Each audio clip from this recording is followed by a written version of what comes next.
Hey guys, how's it going? It's the Misto Man here. In this video, I'm going to show you my newest MOC, a 1956 Chevy Corvette. Skip to 1 minute and 24 for the instructions. Before we start, a quick disclaimer. This MOC was completely designed digitally and has not been tested in real life. This MOC uses 326 pieces, and everything opens. The hood, the trunk, and the doors. Unfortunately, the red parts used in this MOC are quite expensive, so I would recommend building it in white. All the details, such as the parts list and studio file, can be found on the Rebrickable page linked in the description. The MOC cannot fit minifigures because the doors are too thick, but it is still very detailed. I don't think the renders for this one turned out too good, because I had to do them in studio as Mechabricks did not have some of the required parts. This MOC has a somewhat detailed engine, but there wasn't really much space in the engine bay. This is probably my best MOC yet, except for maybe the Supra. There is plenty of space to put luggage in the trunk, and I'm really happy with how this MOC turned out.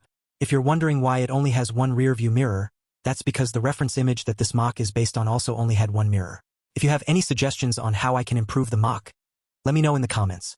Also, I'm planning on doing a MOC competition when I reach 50 subscribers, so subscribe if you haven't already. If you want to know more about the techniques used in this MOC, you can watch the instructions, but feel free to skip them if you want.